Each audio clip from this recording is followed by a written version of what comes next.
Hey everyone, it's Sienna here. I'm 34 now, and I want to take you back to one particular Christmas Eve that still feels fresh in my mind. I was at my parents' house, sitting at the far end of the long dining table. I had this polite little smile on my face while everyone chatted around me, treating me like I was still that same overlooked girl from over a decade ago. The Christmas tree was sparkling in the corner. The holiday roast smelled amazing, and gentle music played from the other room. Then my older brother, with that familiar cocky smile I knew too well from our younger days, raised his glass of wine, looked right at me, and asked if I was still playing around with my small side project down in Texas. My mom let out a quiet chuckle. My dad just shook his head, looking almost sorry for me already. Normally, I would have let it slide. That had been my part in the family for as long as I could remember. Take the hit, keep smiling, steer the conversation somewhere else, and drive home feeling small inside. But something felt different that night. A calm determination settled over me. I placed my fork down gently, met his eyes, and told him straight. I actually sold the company. He burst out laughing right away. Not the good kind of laugh. It was the sort people make when they've convinced themselves for years that you'd never amount to anything big enough to challenge their view of the dread world. He leaned back comfortably and asked, "That tiny little thing you had? How much could it possibly be worth?" The whole room went silent. You could feel the shift in the air. 3 faces staring at me. Years of being brushed aside, packed into that single heavy moment. They thought they were about to get another easy laugh at my expense. They had no clue they were seconds away from swallowing a hard truth. Before I share exactly what I said next, and how the rest of that evening played out after I stood up from that table, let me ask you something real quick. What time is it where you are right now, and where are you tuning in from? Drop it in the comments. I'd love to know how this story reaches people all over. If you had asked my family about me when I was younger, they would have described me as sensitive. That was their polite way of saying they didn't value the way I felt things deeply. Really. I just paid close attention to everything happening around me. I saw who received praise and who was barely tolerated. I noticed how my parents lit up when they could boast about something to friends, but grew distant with anything they couldn't neatly explain or show off. My brother Blake is 2 years older. He's the type who always looked put together and sure of himself. My parents, Douglas and Teresa, just got him naturally. He was into numbers, leadership, competition, and clear results. He made regular goals seem impressive. I was wired differently from the start. I loved design even before I knew the right words for it. I'd spend time redesigning everyday packages, doodling logos in my notebooks, and playing with fonts and colors on the computer for hours, like it was the best game ever. At 15, I taught myself the basics of branding by reading whatever I could find online and in old books. When my dad walked in and saw me surrounded by sketches and printouts at the table, he joked about whether I was training to run some big crayon company someday. My mom was more indirect about it, which somehow stung more. She had this way of sounding sweet while cutting you down. When I shared my dream of studying design and starting my own studio, she gave me that smile adults use for kids with big fantasies. "How sweet," she'd say. "But you'll need a proper plan one day." Blake overheard and piled on with something like, "Yeah, maybe she can design the moon."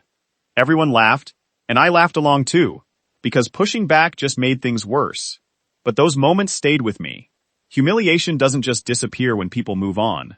It lingers quietly, waiting. One dinner at my aunt's house when I was 17 really stuck. Relatives were passing food around and asking casual questions. When someone asked about my plans after school, my dad jumped in first. "She's thinking about some small design thing someday." He said small like it was a sad joke. A few people chuckled. I tried explaining how branding helps companies and that I was already doing some paid work for local groups. Blake interrupted with a line about lemonade stands needing fancy plans. My mom, while serving herself, added that I was creative but didn't grasp how tough real life could be. From that point on, the family had decided my story. The dreamy girl with nice but unrealistic ideas. Families do that. They lock you into a role and resist when you try to break free. Blake got real opportunities and proud introductions. I got lectures about being practical. He studied finance and came home confident. I built actual freelance jobs and was treated like I was just playing around. I can still hear my dad saying nobody makes a real living by making things pretty. My mom questioning if my clients were legitimate. And the night Blake got celebrated for his internship while my paid restaurant rebrand offer went unnoticed. That's when I started realizing I wasn't the one failing. I was thriving in a way they simply didn't value or understand. I moved out as soon as possible, finished my studies, and took every project I could. For a while, I still tried to keep some family harmony, thinking hard work and kindness would eventually change their minds.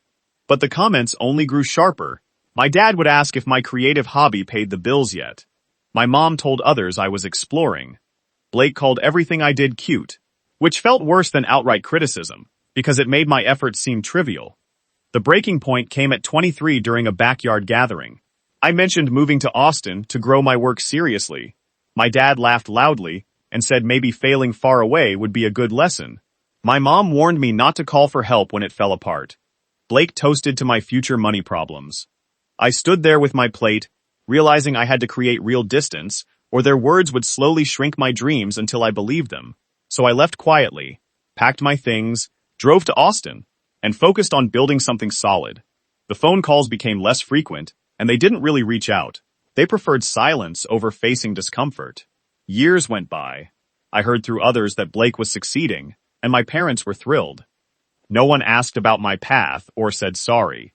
Eventually, I stopped waiting. There's real freedom in letting go of that old hope. Austin started tough.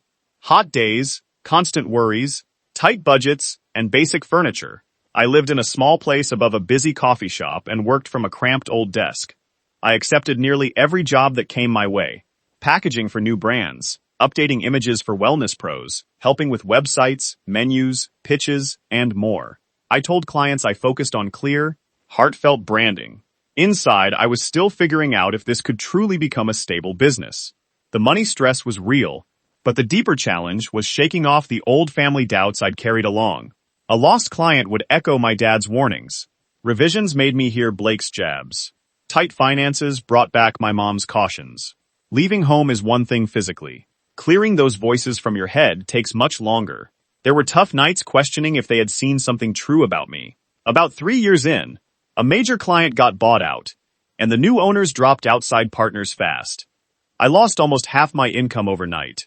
I remember sitting in my car in the blazing heat, reading that email, feeling panic rise, and all those old voices rush back.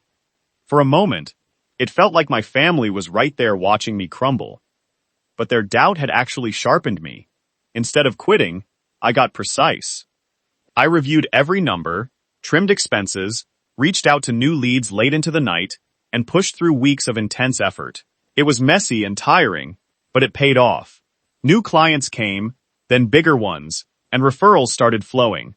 One founder told me I had a special talent for making complex brands feel genuine and emotionally right while staying sharp for business. That feedback meant everything. Around then, I met Elias. He worked in systems and consulting. Unlike the men from my past, he respected strong women. He listened, noticed what mattered, and never tried to compete. When I lightly mentioned my family's view of my work, he simply encouraged me to build something undeniable. That straight talk shifted how I approached everything. I stopped defending myself and started creating from confidence. In time, my one-person operation grew into Alder and Ink Studio. We specialized in helping eco-friendly brands, thoughtful hospitality spots, and driven founders who wanted to grow while staying true to their heart. Our strength was more than nice visuals. We helped businesses discover their real story, build customer trust, and stand out with purpose. We grew steadily, hired thoughtfully, and kept things focused. Our clients became stronger and more valuable. Founders reached out before big funding rounds because solid branding made a real difference. Elias and I got married in a simple, beautiful ceremony surrounded by trees. We later bought a comfortable home with space for work and adopted a fun rescue dog who claimed every seat as his own. Life felt grounded and good. Peaceful mornings, steady routines, supportive people around me. Even with all that, part of me wondered what would happen if my family ever saw the full picture. Not for their approval, but to set the record straight. Then serious buyout discussions started. A big firm in New York had followed our work and liked our track record with clients and growth. Months of careful checks, meetings, and talks followed. Only a few close people knew. Not my family. They had stepped out of my story long ago. When the deal finished, The number was $170 million in a smart, structured way. It wasn't flashy, but it was life-changing. The kind of success my family would celebrate if it belonged to Blake, but never expected from me. Just 2 days later, my mom called. Her tone was overly nice, like the years apart were nothing. She said the holidays wouldn't feel right without me, and that families should reconnect. Something in me wanted to see if time had changed them at all, so I agreed to visit. Stepping back into that house felt like walking onto an old stage. Everything looked the same. Photos, candles, the familiar vibe. My mom greeted me politely. My dad made a comment about Austin still being full of dreamers. Blake showed up confident as ever, making light remarks that carried an edge. I had decided ahead of time not to offer details. When they asked about my branding work, I kept answers short and calm. They took my quiet responses as proof nothing big had happened. Dinner went on with the usual talk. Then the comments started again. Blake asked if I was still working from a laptop in casual clothes. My mom shared worries about creative types mixing up dreams with real ability. My dad added something about long-term freelancing. Blake toasted to passion without results. They smiled like it was all harmless fun. But I wasn't that old version of myself anymore. I'd already closed a huge deal. I sat there calmly observing. Finally, Blake pushed it further, asking if my little Texas project had met the real world yet. That was the moment. I set my fork down, looked at him directly and said, "Actually,